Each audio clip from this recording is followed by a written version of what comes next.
Screen doors, front steps, and door sills are a few of the difficulties you will face.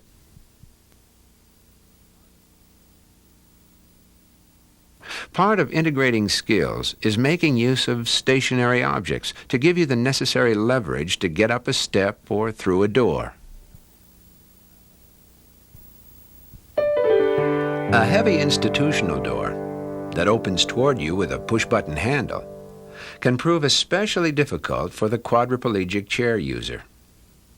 Chair positioning is important, as proper position allows for leverage, grip access, and door clearance. Position your chair at a slight angle with your back to the door. Apply wheel locks for stability.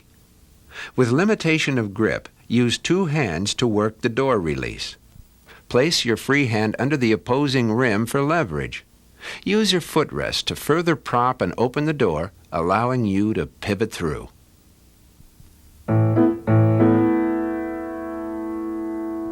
To maneuver means working with your chair in a confining or limiting situation. These situations, ranging from narrow halls to restrooms and elevators, will be a challenge to your problem-solving ability. Again, emphasis is on skill integration and creative judgment. Assess the restrictions of space in the area you'll be entering. What problems will doors offer? Can you open them or close them behind you? Can you creatively use your chair? What obstacles will you need to maneuver around? Can you use stationary objects for support and maneuvering?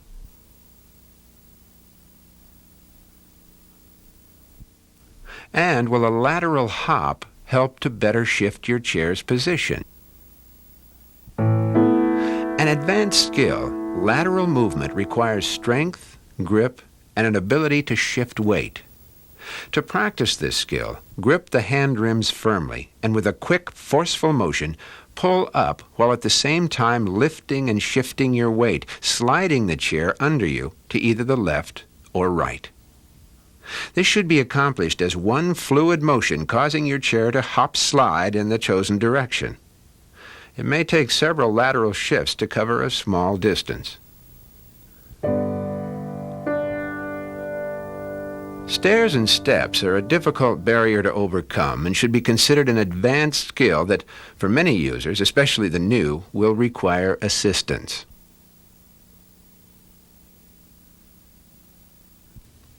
As a new user in the community, you should first look for a means to bypass stairs when possible. Many places provide ramps or elevators. If approaching stairs, either with or without assistance, consider the number of steps, the tread depth, and stair height. Check the condition of the handrail. Give it a shake. Is it solid? Where does it begin and end? Will you have to release your grip at any point? When going up, you should have two persons providing assistance. Back your chair to the base of the steps. The hand grips should be checked to be sure they won't slip. The first person will be above and behind you, lifting. The second person will be below, at your feet, supporting the lift and guarding against the possibility of the first person losing their grip. The grip should be on a fixed part of the frame and not on the removable footrest. With a railing, the user can assist by reaching back and gripping the rail and reaching across and gripping the tire and rim. Pulling up is a married approach between the user pulling up on the rail and tire and with those assisting the lift.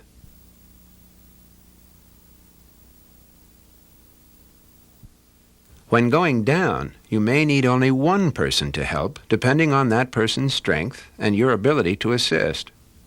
Approach the steps backward, squaring off tires against the edge of the step.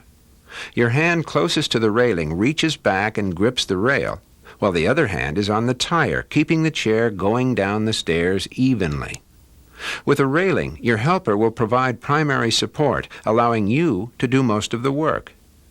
The degree to which you can assist will depend on your muscle function, grip, and physical condition. The unassisted approach is an advanced community skill beyond the expectations of many users. It requires a more careful assessment of the situation, as well as a strong grip and a good deal of strength.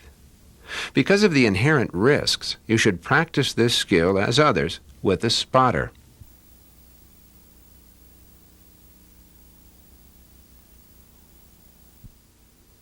Steps low enough in height, few in number, and having great enough depth can be accessed both in a forward and backward position. These approaches are demonstrated not so much as a recommended method, but as an example of what can be done. Going down a few steps in a forward approach is an easier process, requiring more control and confidence than strength. Approach the top of the steps squarely, and with a controlled front-end elevation or wheelie, lower the chair down the steps much as you would off a curb. Most modern buses are equipped with elevating platforms that make wheelchair access, if not quick, at least relatively easy. Once lowered, back up onto the platform. It may be necessary to use the railing to pull yourself up. The driver will then raise the platform to the level of entry.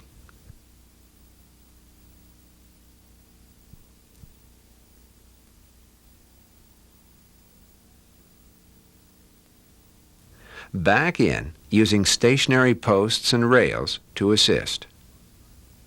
Most buses have wheelchair stations or special seats that fold up, providing space for a wheelchair. Once situated, apply your wheel locks, then you or the driver will secure your chair with a strap or clamp. For safety, it is recommended that you use a lap belt while the bus is in motion and hold on to a rail for support. To exit, the process is reversed. Be sure to exit at an accessible location. You should contact your local transit district for access information in your area.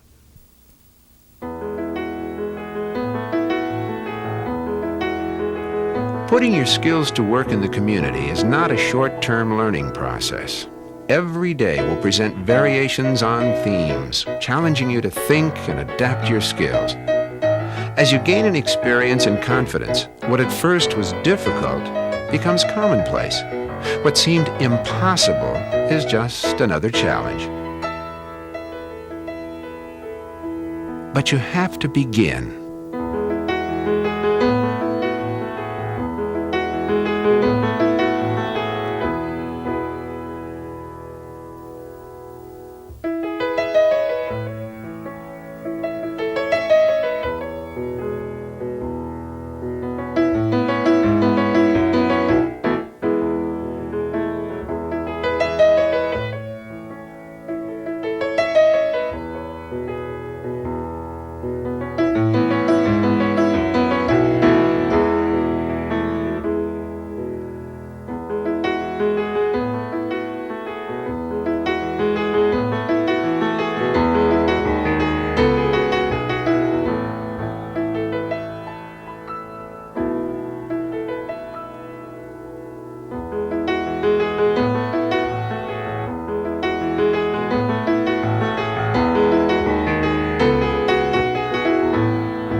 Wheelchair comfort. Wheelchair performance. Help determine your ease in getting about. the ease in accessing the life around you.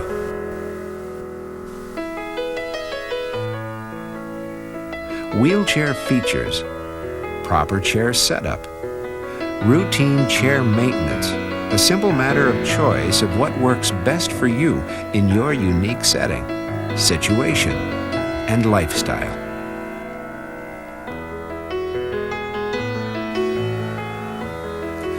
Early exploration at the onset of wheelchair use is essential, as early choices are quick to become habits that are often difficult to break.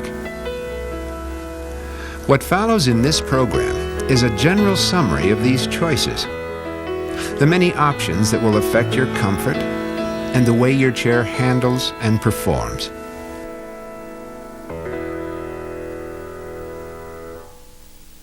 Chair weight and frame style are important considerations when selecting a wheelchair, affecting both maneuverability and convenience. Many new chairs are made with lightweight alloys designed for function and efficiency, comfort and performance. Chairs that are easier to push, easier to maneuver. Chairs designed with style. How easily a chair responds is in part due to whether it has a rigid or folding frame. A rigid frame is one solid piece and does not flex and give with use. Therefore, the work energy used to maneuver a rigid frame goes into direct chair response. If you plan to be active in sports, you might consider this frame style. A folding chair made in multiple frame sections is heavier and requires more work to maneuver. The chair, because it flexes at folding points, absorbs work energy. But if you drive or travel, you may want the convenience a folding chair offers.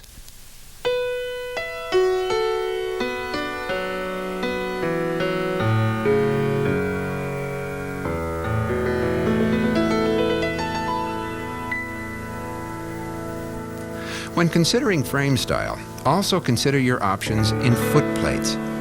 Foot plates are either fixed or swing-away removable. The advantage of the swing-away style is convenience.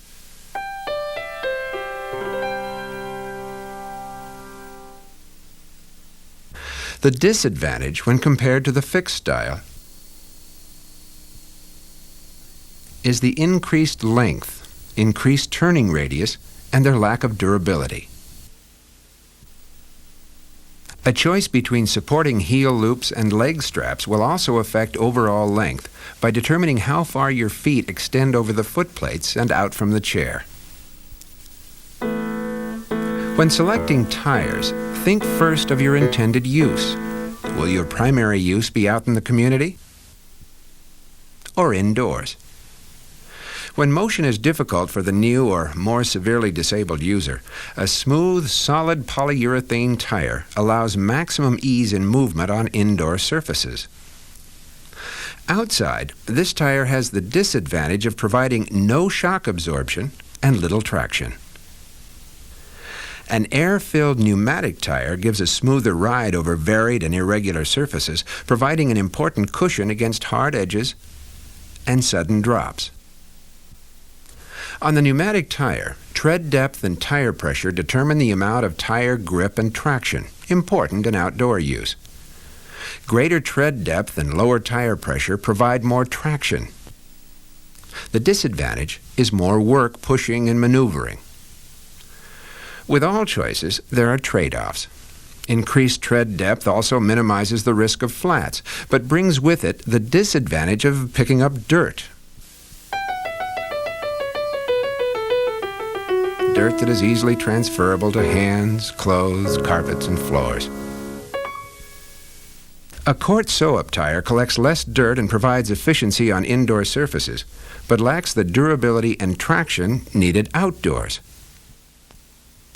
A compromise is a pneumatic tire with the minimum amount of tread to provide traction and durability, reinforced with Kevlar strips and puncture-resistant tubes, which will help reduce the risk of flats. Wheel sizes vary. your selection will be in large part determined by your physical size. Tire size can affect your stroke. A larger size tire can give greater access to the wheel when pushing. At the same time, when combined with a lower seat, this additional height increases the elevation necessary for clearance during transfers. So, choice offers another trade-off. In wheel selection, quick-release axles are an option of great convenience. When replacing a wheel, care should be taken to properly lock the quick-release mechanism into place, or the wheel could come off. This is a real concern, but a rare occurrence. With proper care and by using axles with recessed release buttons, the convenience will far outweigh any risk. Finally, consider the type of wheel, solid mag or the traditional spoke. Spoke wheels are lighter, but can dent and lose their true or roundness. The mag wheel is heavier, but never loses its shape, never needs adjustment. The type of push rim you choose will depend on the extent of your grip and muscle sparing. Standard metal push rims, friction or non-slip rims, or projection rims. Projection rims come with 8, 12, or 16 projections. With limited stroke control and reach, a greater number of projections increases the chances that a projection will be in the proper stroke position when needed.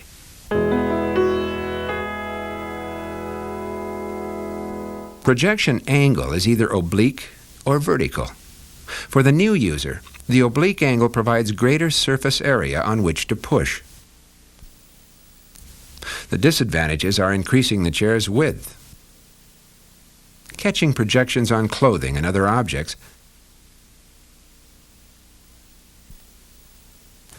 and inhibiting hand access to the underside of the rims when slowing or stopping. The angle you choose is a trade-off, an easier time when pushing, or more maneuverability and convenience. Most new users start with the oblique angle, and with gained experience and strength, soon change to the vertical. To change the angle, new push rims generally have to be ordered. To suit differences in hand size and grip style, the spacing between the push rim and tire is adjustable. Adjust by changing the length of screws and spacers. Front casters in various sizes are either pneumatic, that is air-filled, semi-pneumatic, or hard and solid. Solid casters offer better front-end maneuverability on smooth surfaces. Outdoors, on rough surfaces, hard casters are less forgiving and catch, jarring the chair user. An experienced user with good wheelie skills can avoid this problem. The pneumatic caster smooths out the ride and is better outdoors, especially when wheelie skills are not developed. The trade-off is again the reverse, a loss of maneuverability and increased drag. Caster locks, as an option, keep the chair from pivoting during transfers. Their disadvantage is the tendency to engage unexpectedly. A high chair back gives trunk support, which is important to quadriplegics, and provides the option of comfort to other users. Again, there are disadvantages. A sense of being pushed forward, creating a slight sense of imbalance, an interference with your push stroke,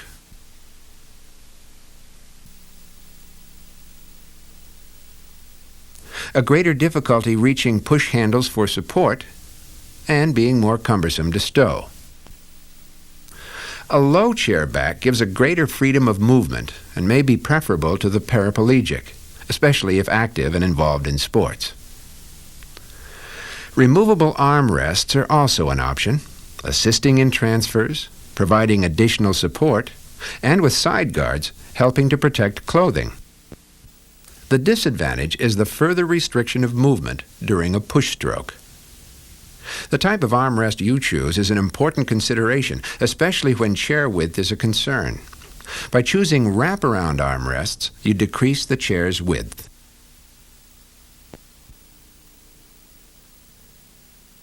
Armrests are fixed or adjustable in height, with either desk or full-length arms. This allows greater flexibility for comfort and increased access to desks and tables. The selection of the proper chair cushion is extremely important for both your health and comfort. The information required to make the right choice is extensive, so work closely with your healthcare professional when making your selection. Wheel locks prevent your chair from rolling and can assist in slowing and stopping. Your options are limited to high and low mount. High mount wheel locks, with or without extensions, are easily accessible, but often get in the way of your stroke, especially when a forward lean is required. With low mount wheel locks, the trade-off is reversed. You lose accessibility, but gain a greater freedom when pushing. The hill holder, when pushing up an incline, keeps the chair from rolling backward between strokes. This feature is an advantage when strength and skill levels are at issue, but has the disadvantage of engaging on its own and of generally just getting in the way.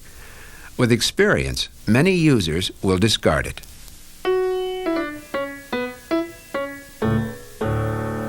Anti-tip bars are an adjustable option that will keep your chair from tipping over backward. They are often used by higher quadriplegics and new users developing their skills.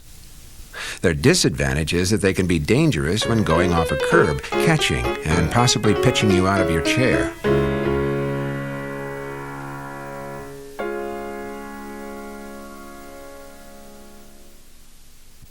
Proper chair fitting is in part selecting a chair that suits the demands of your size and disability.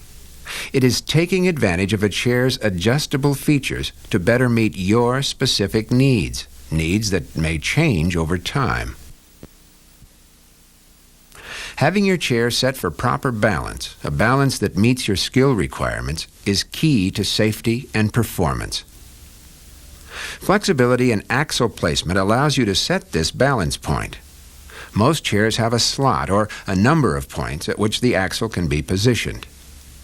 The further you advance the axle forward, the less weight is centered on the casters, and the easier the chair is to tip, turn, and propel. This is a distinct advantage for the experienced, active user. By adjusting the axle back, the chair's center of gravity is shifted to the front, placing more weight on the casters and increasing stability. For the new user testing newfound skills, the more stable ride may be preferable.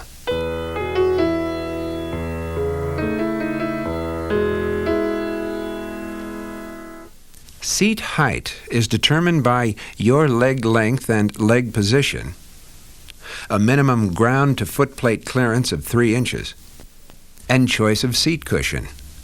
Proper setup should help prevent pressure sores on bony prominences. When footplates are adjusted, it should create a horizontal or downward sloping thigh, shifting weight off the bony surfaces.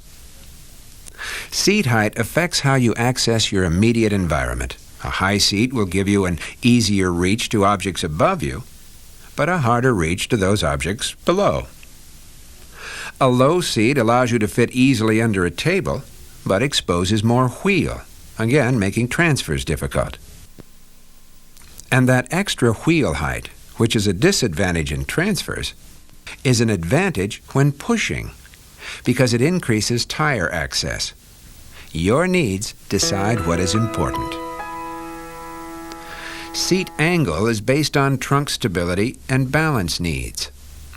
A seat angled back creates a slight pocket which gives you additional trunk support and exposes more tire for pushing.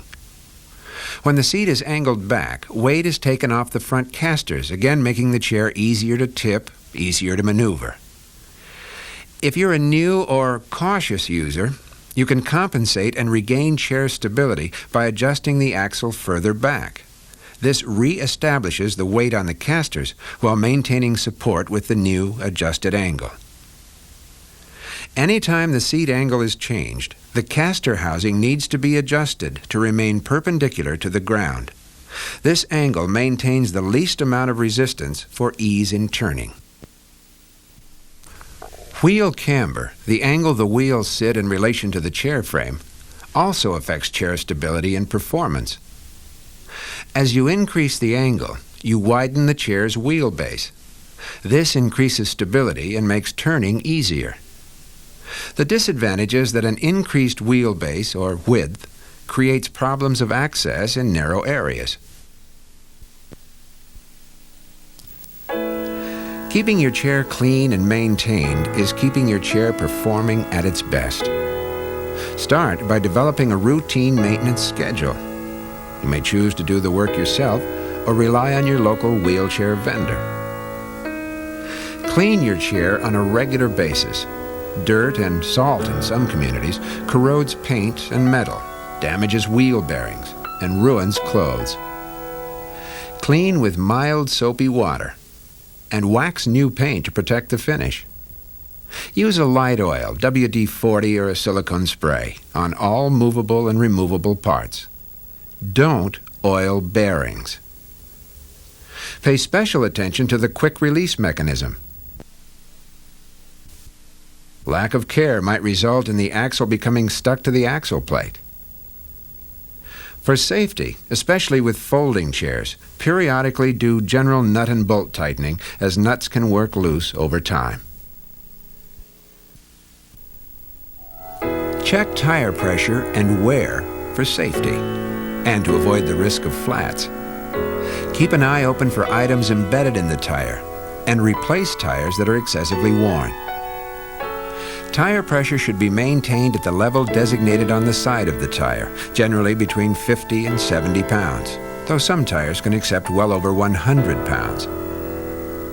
Low tire pressure can cause damage to rims, require more energy to push, and decrease effectiveness of wheel locks and hill holders.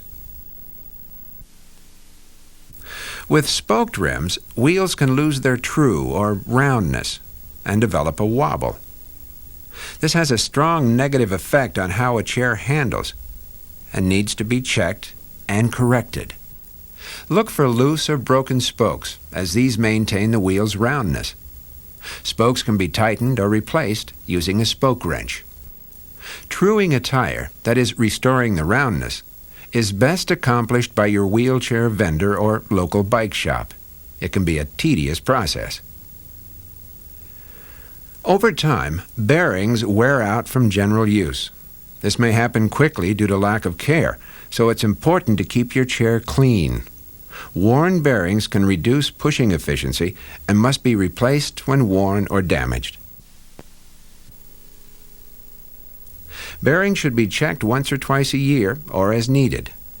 Remember to check caster and caster housings, as well as wheel bearings. To check, spin the wheels and casters. They should spin freely and smoothly. To be more precise when checking the wheel bearings, remove the axle and roll the bearings with your finger. If movement feels rough, have the bearings replaced.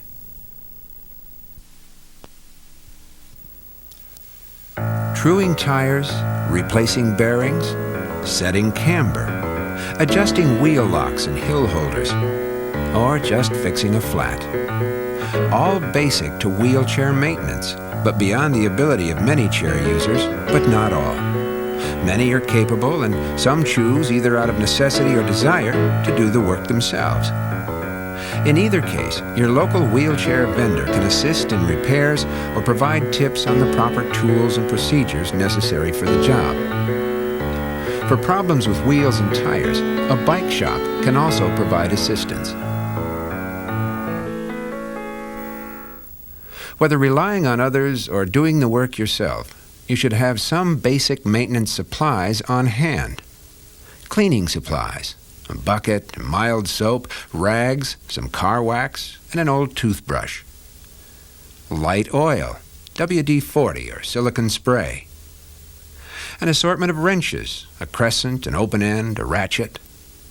Pliers and or vice grips.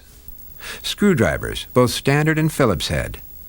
A spoke wrench and valve tightener. A spare tube, a patch kit, and maybe a spare pocket-sized tire pressure gauge. Tire irons to help in changing the tire without damaging the tube. And finally, a hand pump with an attached pressure gauge. Wheelchair comfort,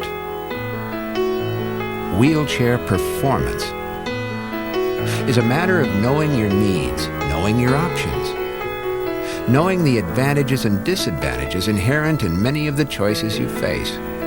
Choices in wheelchair features, setup, and maintenance. The information in this program, combined with the advice of your healthcare professional, wheelchair vendor, and other users, will help you make the informed choices needed to get the maximum benefit out of your chair, increasing its value to you as you move back into the process of living.